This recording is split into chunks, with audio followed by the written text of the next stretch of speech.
જય માતાજી મિત્રો, રૂબી કિચન કિંગમાં તમારું સ્વાગત છે। તો આજથી નવરાત્રિ શરૂ થઈ ગઈ છે, તો આપણે માતાજીના પ્રસાદમાં ધરાવવા માટે એકદમ સોફ્ટ સુખડી બનાવીશું, જે આપણે મવડીમાં મળે છે એવી જ આપણે સોફ્ટ સુખડી આજે ઘરે બનાવીશું। એકદમ પરફેક્ટ માપ અને ટિપ્સ સાથે આપણે આજે સુખડી બનાવીશું। તો ચાલો આપણે બનાવીએ માતાજીને પ્રસાદમાં ધરાવવા માટે સોફ્ટ સુખડી। તો સુખડી બનાવવાનું શરૂ કરીએ। તો આપણે સુખડી બનાવવાની સામગ્રી જોઈ લઈએ। તો સુખડી બનાવવા માટે આ 3 વસ્તુની જરૂર પડે છે। તો આ જે આપણે રોટલીનો લોટ આવે તે મેં લીધો છે, એકદમ ઝીણો લોટ આવે એ લીધો છે, અને 1 વાટકી જેટલો ગોળ લીધો છે। જેટલો આપણે લોટ લઈએ એટલો જ આપણે ગોળ લેવાનો। ગોળને આ રીતના એકદમ સરસ ઝીણો ઝીણો સમારી લેવાનો। 1 વાટકી લોટ, 1 વાટકી ગોળ અને અડધી વાટકી આપણે આ થીજેલું ઘી લીધું છે। ગરમ થશે તો 1 વાટકી પૂરી ભરાઈ જશે। આ રીતના ત્રણેયનું માપ સરખું રાખવાનું। તો આપણે સુખડી બનાવવાનું શરૂ કરીએ। સૌપ્રથમ આપણે આ રીતના જાડા તળિયાવાળી કઢાઈ લઈ લેવાની। તમે કોઈ પણ વાસણ લઈ શકો છો, પણ થોડું જાડા તળિયાવાળું હોય એવું જ વાસણ લેવાનું। તો આપણે સૌથી પહેલાં ઘી નાખી દઈશું। બધું જ ઘી આ રીતના લઈ લેવાનું। તો આપણું ઘી એકદમ સરસ ઓગળી ગયું છે। તો આપણે તેની અંદર આ લોટ નાખી દઈશું અને તેને એકદમ ધીમા તાપે આપણે હલાવતા જઈશું। ગેસને એકદમ સ્લો રાખવાનો। તમે ગોળ ઘીનો પાયો કરીને પણ સુખડી બનાવી શકો છો, પણ અત્યારે આપણે આ લોટ શેકીને બનાવી રહ્યા છીએ। આપણે એકદમ સરસ પોચી સુખડી બનાવીશું। આ રીતના એકદમ ધીમે ધીમે જ શેકવાનો, એટલે લોટ એકદમ સરસ શેકાય અને આપણી સુખડી પણ એકદમ સરસ બને।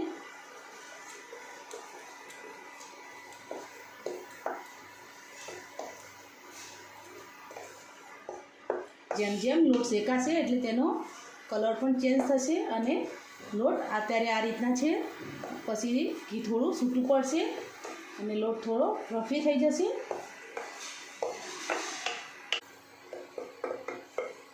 તમે જેટલો સ્લો ગેસ ઉપર લોટ શેકશો એટલો જ લોટ સરસ શેકાશે અને સુખડી પણ એકદમ સરસ બનશે। મારા મહેસાણામાં આવેલું મવડી ગામની સુખડી એકદમ પ્રખ્યાત છે। આપણે એ રીતના જ આજે પોચી સુખડી બનાવીશું।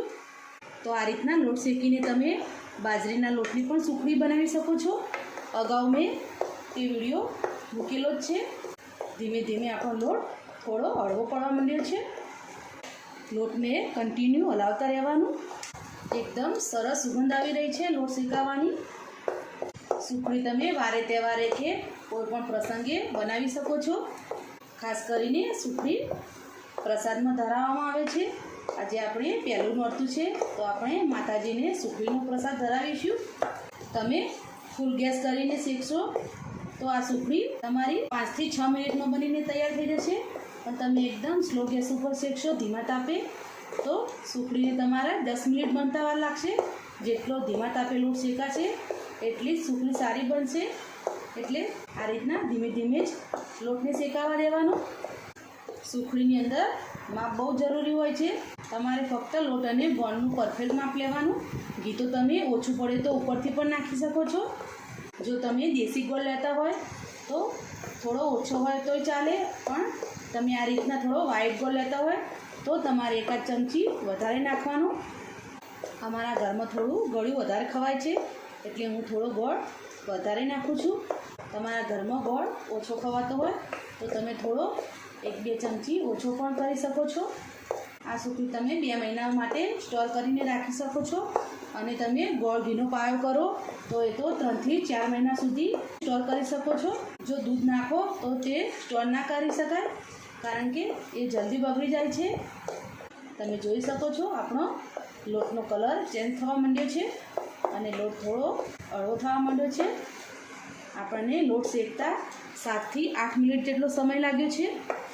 હું એકદમ સ્લો ગેસ ઉપર લોટ શેકું છું, કારણ કે એકદમ પરફેક્ટ સુખડી જોતી હોય અને તમારે લોટનો કાચો ટેસ્ટ ના આવે તે માટે લોટને એકદમ ધીમા ધીમા આપણે શેકવાનો. લોટ ધીમે ધીમે એકદમ બદામી કલરનો થવા માંડ્યો છે. જો તમે આ સુખડી શિયાળામાં બનાવતા હોય તો તેની અંદર તમે સૂંઠ પાવડર, એલાચી પાવડર નાખી શકો છો અને થોડો ક્રશ કરેલો ઘી પણ નાખી શકો છો. તો આપણો લોટ એકદમ સરસ શેકાઈ ગયો છે. તો તમને નજીકથી બતાવું,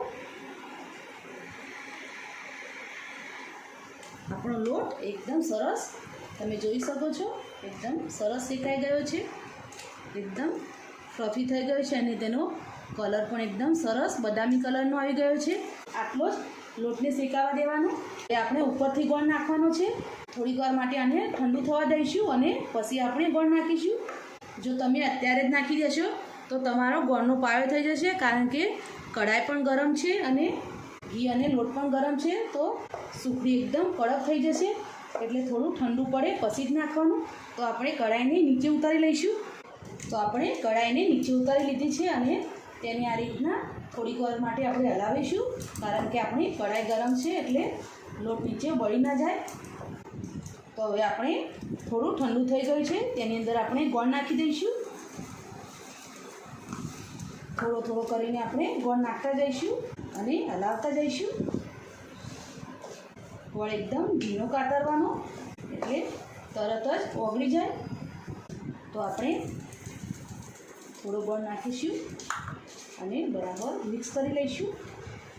તો આ રીતના આપણે બધો ગોળ નાખી દીધો છે અને બરાબર આ રીતના હલાવતા રહેવાનું. ગોળ જો આ રીતના હોય થોડો, તો તેને બરાબર પ્રેસ કરીને આપણે ભાગી દેવાનો. તો ગોળ એકદમ સરસ અંદર મિક્સ થઈ ગયો છે. તો હવે આપણે તેને થાળીમાં પાથરી લઈશું. તો આપણે થાળીમાં ઘી નાખીને થાળીને આ રીતના ગ્રીસ કરી લઈશું અને લોટને આપણે અંદર થાળીમાં નાખીશું અને તેને આપણે આ રીતના સરસ પાથરી દઈશું.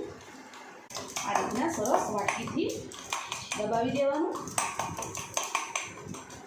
તો એકદમ સરસ ઘી ઉપર આવી ગયું છે.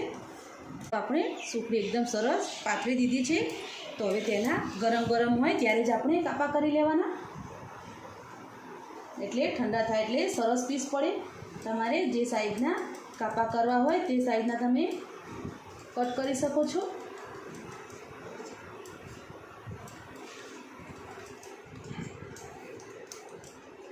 સુખડી તો ગરમ ગરમ ખાવાની એકદમ મજા પડી જાય.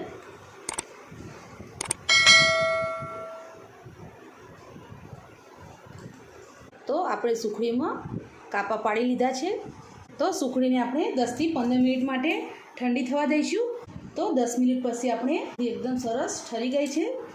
તો સુખડી એકદમ સરસ ઓછી બની છે. હું તમને પીસ કાઢીને બતાવું. તમે જોઈ શકો છો આપણું પીસ એકદમ સરસ બન્યું છે. આ રીતના જાડા પીસ રાખવાના. એકદમ પોચી સુખડી આપણી બનીને તૈયાર થઈ ગઈ છે. તો હું તમને તોડીને પણ બતાવું. એકદમ સરસ પોચી સુખડી જે આપણે મવડીમાં ખાઈએ છીએ એ રીતના જ આપણે એકદમ પોચી સુખડી બનાવી છે. તો તમે પણ આ નવરાત્રિમાં સુખડીનો પ્રસાદ માતાજીને ચોક્કસથી ધરાવજો. મને કમેન્ટમાં જરૂરથી કહેજો કે તમને આ રેસીપી કેવી લાગી. જો તમને આ મારી રેસીપી ગમી હોય તો અમારા વિડીયોને લાઈક કરો, શેર કરો, સબસ્ક્રાઈબ કરો અને ફરી મળીશું એક નવા દિવસે એક નવી રેસીપી સાથે. તો અત્યારે બાય બાય.